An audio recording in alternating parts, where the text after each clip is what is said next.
Radio Unesa Informasi, Edukasi, dan Prestasi. Kembali lagi bersama saya Farah di Bincang Unesa Bisa. Saat ini saya sudah bersama dengan Ibu Diana. Selamat pagi Ibu. Pagi. Sehat? Alhamdulillah. Sehat, bahagia. Harus tetap sehat dan bahagia ya. Betul. Kondisi sekarang nih harus bahagia, tenang, segala sesuatu harus positif, optimis bahwa badai ini akan berlalu. Amin. Dan tetap jaga kesehatan. Ya. Berbicara soal badai, saat ini memang masih ada fenomena kejadian luar biasa ya Bu Diana, virus corona COVID-19 yang sudah mulai meluas ini Ibu. Bagaimana pendapat Ibu menurut fenomena ini? Ya, ini kan virus COVID-19 atau yang dikenal dengan bahasa populernya corona ya, sudah ditetapkan oleh WHO sebagai pandemi.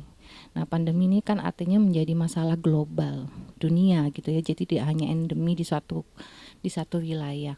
Nah, karena ini menjadi pandemi, maka ini sebenarnya menjadi masalah seluruh manusia, masalah secara global, masalah kita semua yang sebenarnya menuntut mari kita bahu membahu bekerja sama supaya ini untuk istilahnya kalau sekarang bahasanya dunia melawan corona, kan begitu. Sehingga memang karena ini sifatnya masalah global ya, ini memang membahayakan, bukan hal yang sepele, bukan hal yang ringan begitu ya. Jadi yang terus kita santai-santai aja nggak bisa, karena kan penyebaran virus ini kalau dari berbagai informasi yang memang sebenarnya sudah orang tahu ini cepat. Virusnya begitu kecil kemudian cepat, dan seringkali itu tanpa disadari itu berpindah pada kita, kan begitu. Jadi misalnya karena virus ini menempel di benda-benda mental, bahkan misalnya di rambut, di tubuh kita menempel, di tangan terutama. Jadi kan seringkali kita tidak menyadari itu. Makanya penyebarannya cepat dan katakanlah korban ya, itu kan cepat pertambahannya. Satu hari bisa 100 dalam satu negara misalnya. Jadi ini bukan kondisi yang bisa dianggap remeh, sepele, ringan, tidak. Karena pandemi sudah. Berbicara soal corona ini, bagaimana sikap yang seharusnya kita ambil? Karena isu-isu corona ini begitu banyak ya, begitu meluas. Akhirnya kita dengar isu ini jadi takut sendiri gitu. Iya, memang wajar ya, artinya begini, karena ini pandemi, korbannya begitu banyak, penularannya juga banyak, bahkan yang meninggal pun misalnya kayak di Italia, Spanyol itu sampai ribuan ya, terutama di Cina itu, memang akhirnya membuat kita otomatis menjadi cemas, takut, bahkan paranoid lah ya, gitu ya. Cuman yang paling penting di sini adalah kalau saya lebih suka kata waspada, gitu ya. Karena kalau secara psikologis pada saat kita waspada, kita tuh menjadi alert, gitu ya. Alert itu kan berarti kita sadar. Nah, sadar itu pada saat kesadaran yang bermain, kansius, maka sebenarnya orang bisa berpikir logik. Ya, kesadaran itu akhirnya akan membuat, saya sampaikan tadi, bisa membuat orang itu berpikir logik. Nah, pada saat kita mampu berpikir logik, kita bisa memikirkan sebenarnya apa yang bisa kita lakukan, gitu ya. Kalau waspada itu kan bisa, oh iya ya, kalau saya bisa berpikir logik, waspada, berarti satu, seperti yang disarankan, kita jaga kesehatan. Jelas itu, jaga kesehatan kan pastinya cuci tangan. Ya, cuci tangan itu kan upaya eksternal ya, pengkondisian lingkungan ya. Jadi membersihkan lingkungan, cuci tangan, memakai hand sanitizer, kemudian sabun dan air yang mengalir begitu ya. Tidak menyentuh wajah, mata, telinga, dan mulut kalau kita belum bersih. Tangan kita belum bersih, kemudian mengkonsumsi makanan yang bergizi, vitamin suplemen, vitamin C, E begitu ya, olahraga, istirahat yang cukup. Kalau misalnya memang sudah merasa gejala badan kurang enak badan, drop, ya sudahlah di rumah saja. Karena kalau misalnya kondisi kita drop, itu akan mempermudah kita tertular ya. Karena sekali lagi seperti yang sudah tersebar, bahwa COVID-19 ini sebenarnya menyerang sistem imun kita. Nah, karena yang diserang sistem imun kita, maka yang bisa melawan sebenarnya antibodi sistem imun diri kita sendiri. Nah, yang paling penting sebenarnya adalah karena kita alert, waspada tapi tetap tenang. Ya, artinya tenang itu akan membuat sebenarnya emosi kita tetap positif, pikiran kita tetap positif, kemudian tidak perlu cemas boleh, tapi itu dikendalikan. Jadi karena misalnya begini, kalau kita stres, kita marah-marah, kesel, cemas, panik berlebihan. Nah, sekali lagi bahwa sistem imun itu akan menurun manakala kondisi psikologis emosi kita berada dalam kondisi negatif. Begitu. Informasi menarik. Salah satu tips untuk waspada adalah social distancing ya Bu, Betul. yang sudah diarahkan oleh pemerintah juga untuk semua elemen masyarakat juga. Ini nih harus social distancing. Menurut Ibu apakah social distancing ini hanya berupa saya dan Ibu harus berjarak 1 meter atau seperti apa? Karena kan sebenarnya begini, selain social distancing, sebenarnya kan pemerintah kemarin menyampaikan dirubah menjadi physical distancing. Mungkin karena begini, banyak orang yang tidak menyadari sebenarnya pentingnya social distancing. Distancing itu kan jarak, renggang, senggang gitu ya. Ada jarak antara satu orang dengan satu orang lain. Sosial berarti kan sebenarnya kita melakukan jarak, membuat jarak untuk tidak melakukan interaksi sosial. Poinnya kan di situ. Karena apa? Kebijakan social distancing ini kan sebenarnya begini. Saya sudah katakan bahwa virus ini menyebar begitu cepat. Kita touch aja orang yang sebenarnya carrier misalnya, atau yang memang dia sudah positif atau ODP atau PDP, itu kan cepat ke kita.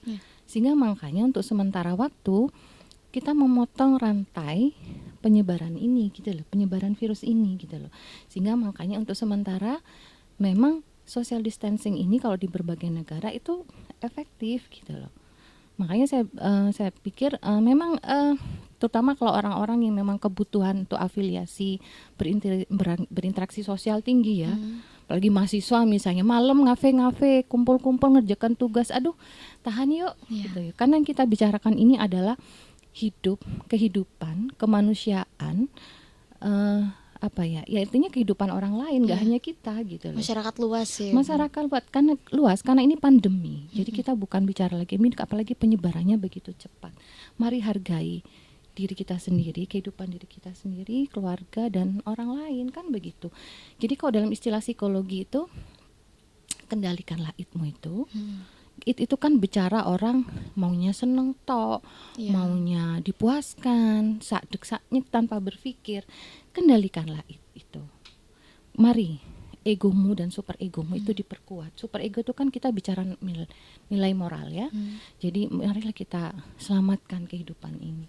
Ego ya sadarilah bahwa realitanya kalau kita artinya kita punya tanggung jawab lah ya untuk itu ikut berkontribusi supaya rantai corona ini terputus gitu ya, berhenti. Gitu loh. Social distancing itu dilakukan dengan secara sadar.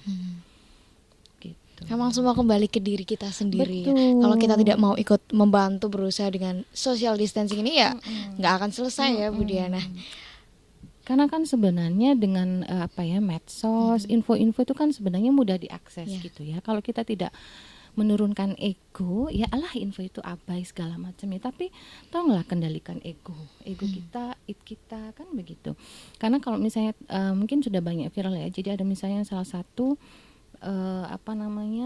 penderita yang positif gitu ya.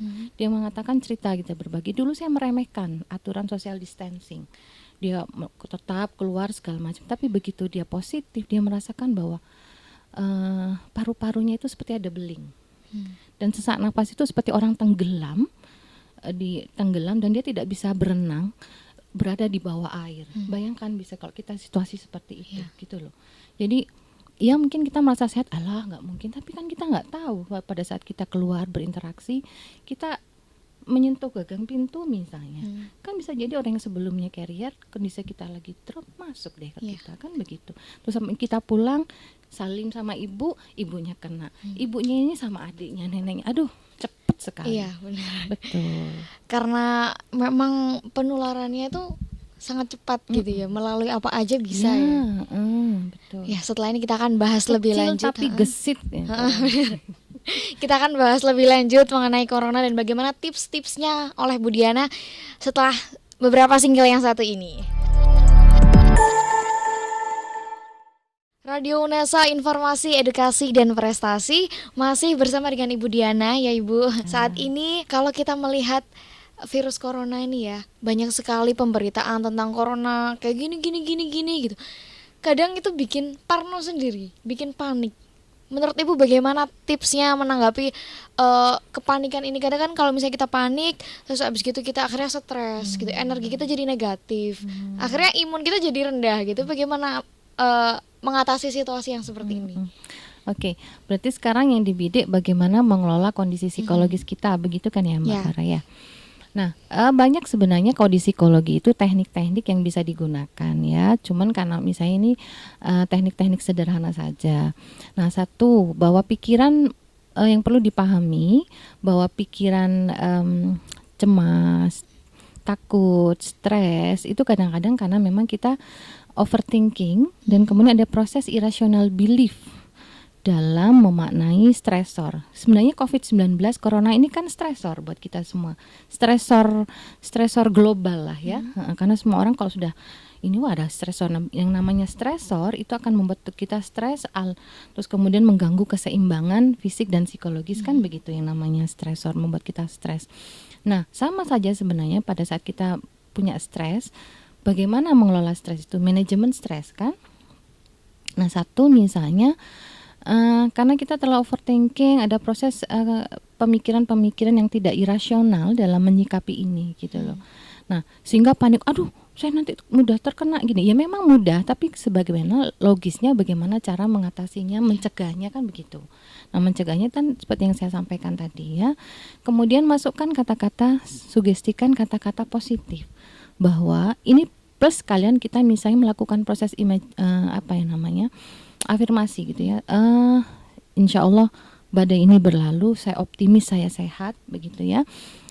Saya akan menjaga kesehatan saya tidak akan terkena virus ini dengan misalnya tetap kita melakukan doa. Berdoa itu kan sebenarnya bentuk meditasi, membuat kita tenang. Betul, meditasi membuat kita tenang ya. Kalau kita yang muslim kita sholat, berdoa gitu ya, karena berdoa itu kan juga sebenarnya membuat kita optimis. Nah, itu kan membuat kondisi psikologis yang positif. Kemudian ada sebenarnya teknik dalam psikologi itu imagery gitu ya, self hypno. Nah, jadi kita misalnya sambil meditasi, kita dialog ke dalam seluruh tubuh kita katakan kondisi badan saya sehat, saya terproteksi dengan sambil berimagery. Badan kita ini dikelilingi oleh cahaya putih misalnya, dan itu merupakan proteksi imun kita. Kemudian kita bayangkan semua virus yang ada dalam tubuh kita keluar dari badan saya. Saya bahagia, saya sehat, saya kuat. Semua energi negatif dalam diri kita, semua virus dalam tubuh saya keluar. Itu bisa. Itu tips sederhana, bisa dilakukan di rumah, di kos. Di mana aja ya? Di mana aja di rumah. Kalau di mana aja nanti nggak social distancing dong. Benar. Terus di kafe kayak gitu. Di kamar bisa, di kamar mandi sambil. Kamar mandi boleh. Bisa. Atau misalnya lebih top lagi habis sholat gitu ya. Terus melakukan itu.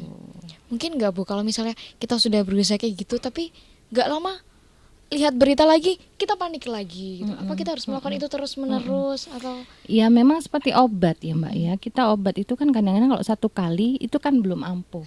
Nah, memang dibarengi misalnya dengan mengkonsumsi bukan berita-berita hoax. Kalau yang dikonsumsi berita hoax itu kan kadang-kadang berita-berita yang memang lebay kan. Nah, itu justru berita hoax itu kan berita-berita yang malah bikin kita menjadi negatif. Jadi konsumsi berita-berita yang positif gitu loh.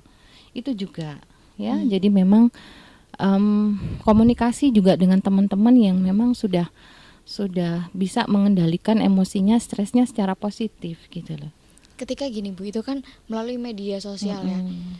Kalau kejadian saya itu di sekitar saya itu sudah ada yang positif.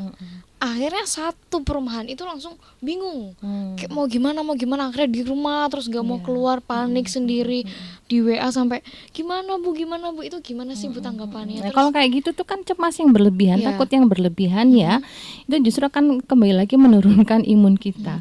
Kalau saya pribadi begini Mbak, pahami bahwa ya itu tadi, yang paling ampuh menurut saya spiritual dan religiusitas kita itu diperkuat.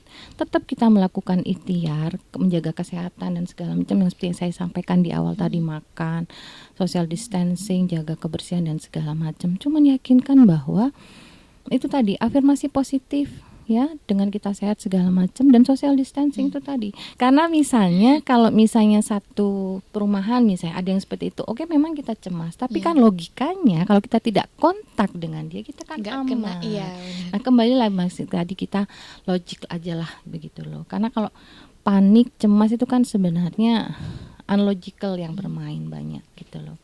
Tadi membahas soal social distancing lagi kembali Iya. ya Bu.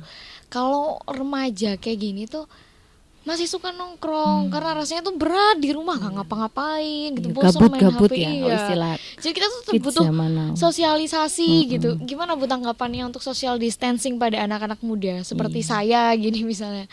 Iya.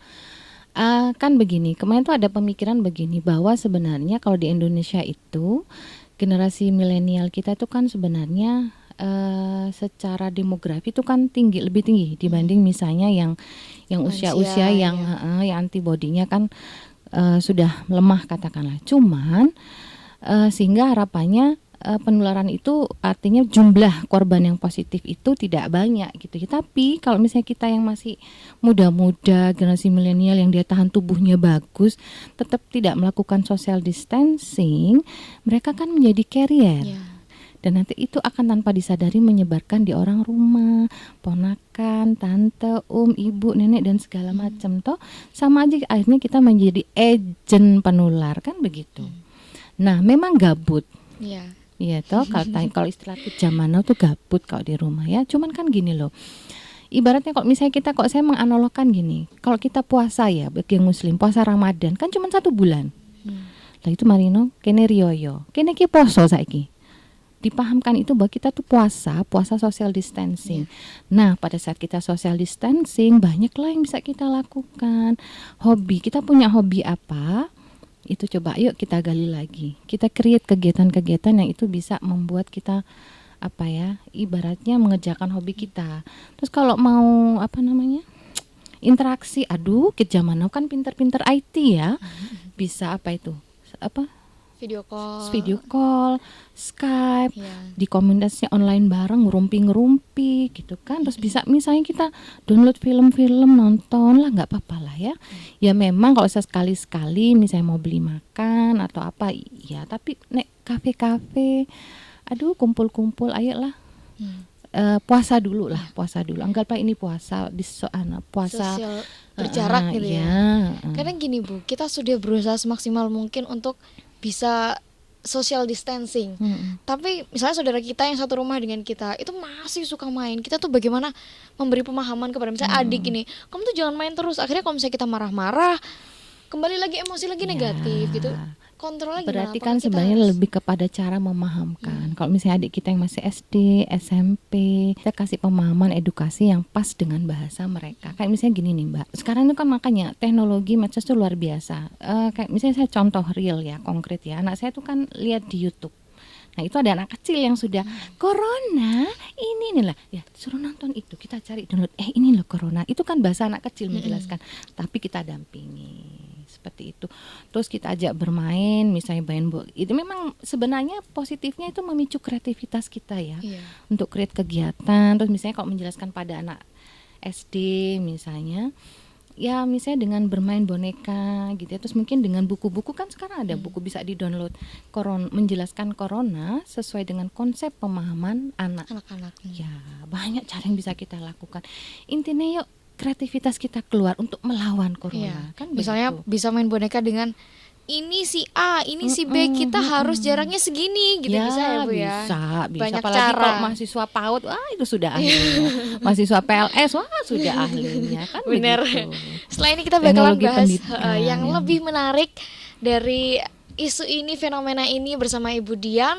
Jangan kemana-mana, tetap di Bincang UNESA Bisa.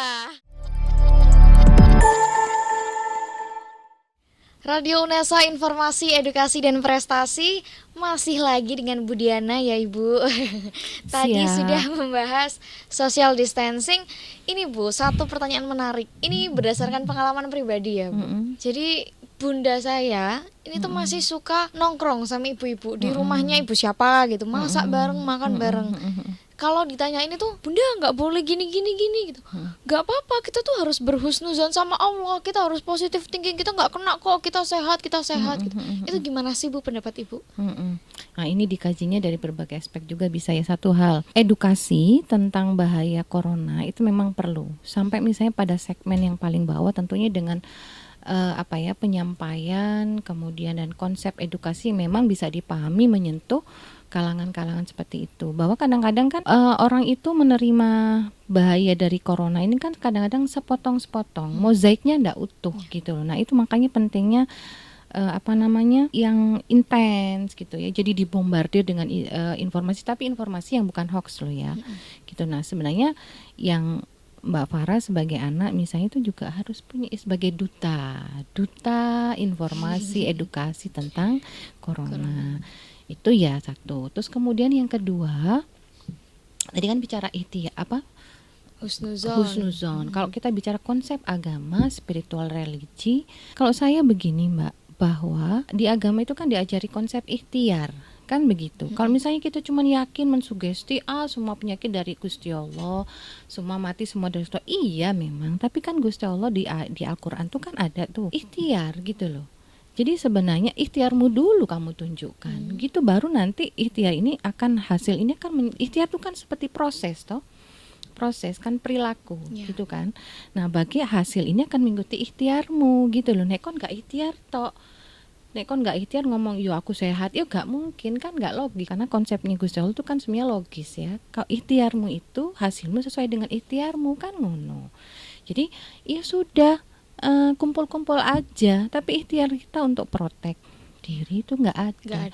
Ya podo ae kan dah social distancingnya kan nggak jalan. Yang namanya social distancing itu kan kita menjaga jarak untuk tidak melakukan interaksi sosial. Nah, jarak aman ini kalau social physical distancing kan 1 sampai 1,5 meter kan begitu, minimal 1 meter.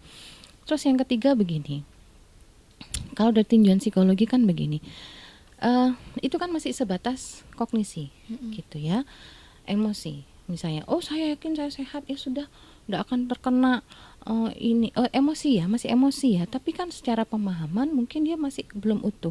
Nah, perilakunya tidak sejalan. Nah, itu kan tidak integratif. Artinya bahwa orang kalau di psikologi itu mindfulness misalnya, bahwa orang-orang yang secara penuh sadar itu antara pikiran, emosi, dan perilaku itu sejalan. Makanya orang-orang yang dikatakan memiliki integritas yang bagus itu kan antara yang dia ucapkan, dia lakukan, dia pikirkan itu sejalan, kan begitu. Misalnya begini Mbak Farah, aku suka sama kamu, tapi ternyata begitu saya ketemu Mbak Farah, saya melengos, mencibir, sinis. Nah, mana yang mau dipercaya? Gitu, Mbak Farah kan gak percaya aku, arek iku seneng ambek aku, lah wong dek ketemu jarine seneng ambek aku. Tapi nek ketemu aku dia melengos. Lah sakjane sing tak percaya ndi. Sama dengan menyikapi corona. Kalau kita memang secara kognitif, secara knowledge kita paham betul, memiliki cukup informasi yang memadai bahwa ini bahaya dan segala macam. Kemudian kita tahu cara mencegahnya, tahu proteksi diri, lakukan itu. Perilakunya kan begitu. Lakukan itu. Jadi perilaku kita, ikhtiar kita sejalan dengan informasi yang kita terima. Gitu loh, dan healinglah emosi kita dengan hal-hal yang saya katakan tadi, berdoa, sugesti, afirmasi, self hypno kan. Jadi akhirnya pikiran, emosi dan perilaku ini inline, integratif, sejalan. Nah, barulah insya Allah takdir baik Allah itu turun, kita akan selamat kan. Amin. Gitu. Terima kasih Ibu, saya jadi kepikiran nanti mau bilang ke Bunda apa gitu. Iya, kalau nggak gitu ngeyel. Betul.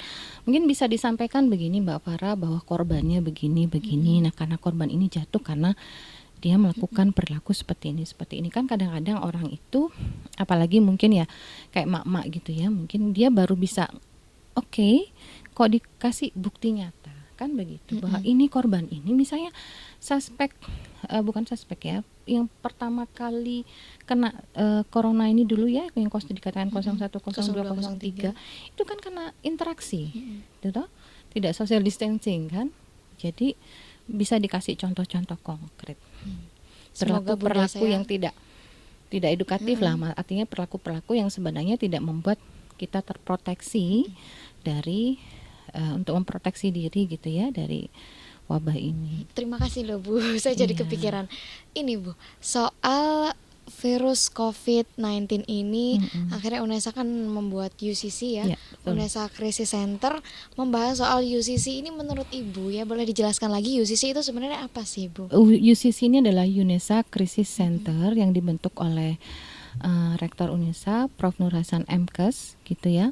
Jadi ini wujud sebenarnya kepedulian dari UNESA untuk memproteksi sivitas akademi UNESA. Peduli COVID-19.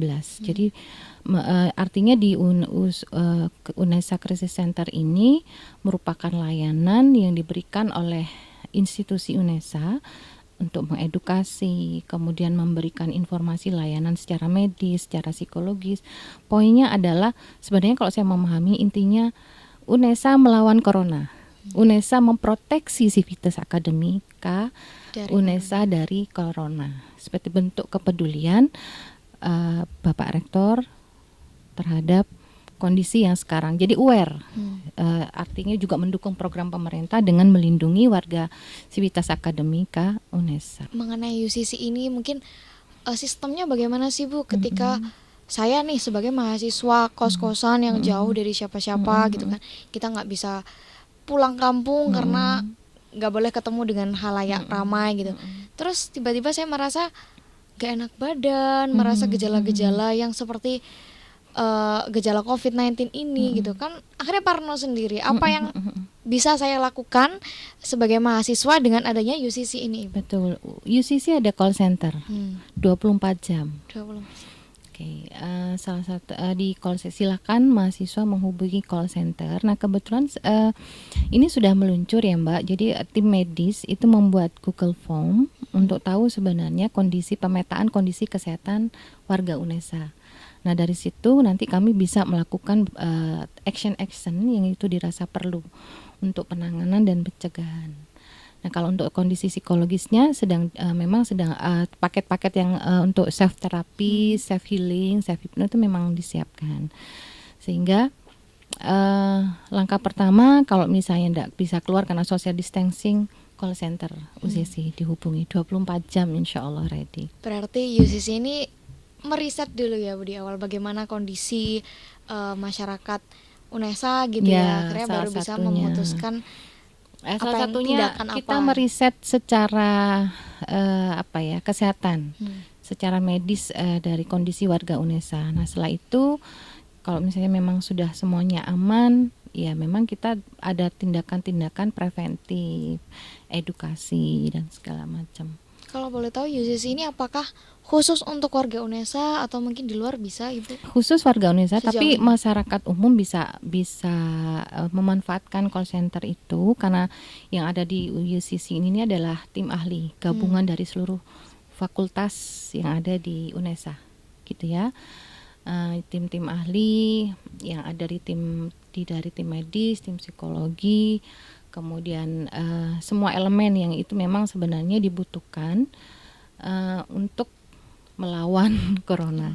Masyarakat umum bisa mempergunakan. Kami adalah orang-orang ahli dan profesional di tim UCC itu. Berarti dibuatnya nggak main-main ya Bu, beneran khusus untuk menangani corona. Iyalah itu. Kalau UNESA serius dengan corona, sama dengan dunia serius melawan corona. UNESA serius dengan adanya. Ini salah satu bentuk dunia melawan corona dari bagian kecilnya UNESA melawan corona gitu ya. Betul. Selain konseling Bu, manfaat apa aja sih yang bisa didapatkan melalui UCC ini? Jadi misalnya kita konsultasi kondisi psikologis, kondisi medisnya, kesehatan, kemudian informasi-informasi valid terkait dengan seputar corona, update info segala macam itu bisa. Jadi di call center itu monggo silakan. Call centernya kalau boleh tahu berapa Bu? Salah satunya nomor saya. Bu Diana sendiri. Iya. Boleh dijelaskan kepada rekan UNESA, kita panggilannya rekan UNESA Bu. Oh iya baik, di rekan UNESA. Ini sebenarnya sudah disampaikan di X banner ya, tapi yang saya hafal nomor saya sendiri ya. Oke, rekan UNESA. Jika Anda misalnya ada muncul keluhan medis atau psikologis, silakan hubungi call center UNESA di 081 5600 8815. Sementara ada 4 nomor, nanti ditulis di bawah sini. Sudah ada nomor yang bisa dihubungi untuk mengakses UCC ya Bu ya. Selain nomor, apakah ada website atau sosial media dari UCC ini sendiri Ibu? Ada sih. Ada ya Bu? Iya, cuman mohon maaf karena kapasitas memori saya terbatas, saya belum hafal. Yang saya hafal kan cepet. Kalau HP kan nomor HP kan cepet ya. Kami sebenarnya sudah menyebarkan ex-banner. Di situ ada nomor call centernya, ada info websitenya juga. Begitu. Tindakan pertama Bu, misalnya nih saya sebagai mahasiswa saya ingin konseling. Apa yang harus saya lakukan pertama kali? Mungkin ada cara-caranya. Oh, kamu harus ngisi formulir dulu atau kayak gimana? Nah, karena sejalan dengan konsep social distancing bahwa konseling itu tidak mungkin dilakukan secara offline, kopdar begitu ya. Makanya sebenarnya pada saat telepon itu nanti sebenarnya ditanyakan dulu keluhan-keluhannya apa dulu begitu ya. Kemudian biasanya kalau saya keluhannya misalnya Anda cemas, skalanya di 1 sampai 10 berapa? Memang akan ada disebarkan sebenarnya kuesioner. Cuman kalau misalnya kuesioner kan kadang-kadang takes time ya untuk mengisi gitu ya. Kalau saya nanti akan menanyakan skalamu kecemasan berapa di 1 sampai 10. Kalau misalnya skalanya dia 8, baru nanti kita kirim kuesioner. Nah, setelah itu nanti saya akan memberikan panduan-panduan untuk melakukan self healing. Boleh melakukan konseling via WA, chat, telepon. Kadang-kadang ada individu yang nggak puas ya, artinya belum selesai gitu ya, jadi dia butuh interaktif. Nah, interaktifnya memang harus secara online, artinya by phone atau chat, japri WA gitu, monggo. Berarti UCC akan mendampingi, memastikan Intinya sampai perasaan itu menjadi tenang gitu ya, menjadi lega. Mendampingi bahwa yakin bahwa dia sehat secara fisik, sehat secara psikologis begitu ya, dan paham betul sebenarnya pandemi COVID-19 ini seperti apa, termasuk bagaimana ikhtiar-ikhtiar, action-action yang mindfulness, yang integratif gitu ya. Terakhir Bu, sebelum penutup, tips dari Ibu untuk masyarakat menghadapi COVID-19 ini, apa yang harus dilakukan? Iya, Singkat tipsnya aja. kan sama aja dengan seperti yang disampaikan pemerintah dan mungkin semua info ya. Jadi jaga kesehatan, jaga kebersihan, patuhi social distancing gitu. Simpel tapi memang harus dilaksanakan ya Bu? Iya, itu kan ikhtiar logis kan sebenarnya. Nggak iso kan ndonga, ndonga aku sehat tapi ikhtiarnya nggak ada. Jadi ikhtiar perilaku kita yang sejalan dengan apa yang kita rasakan, apa kita pikirkan, apa sugestikan itu, jaga kesehatan dengan makanan, olahraga, istirahat cukup, social distancing, kemudian tadi yaitu tadi jaga kesehatan, social distancing, ada 3 tadi Mbak yang saya sampaikan itu. Dan berpikir positif ya. Bu. Itu aja. Baik, terima kasih banyak Ibu Diana. Saya sampai speechless loh. Harus ngomong apa lagi karena sudah banyak sekali informasi yang disampaikan oleh Ibu. Semoga bermanfaat bagi rekan UNESA. Semoga Ibu juga sehat selalu. Amin. Kita juga segera berakhir fenomena ini. Amin. Semua warga UNESA sehat, dijauhkan dari musibah. Baik. Sampai berakhir musibah ini. Amin. Sampai jumpa di Bincang UNESA Bisa. Saya Farah Manhila pamit.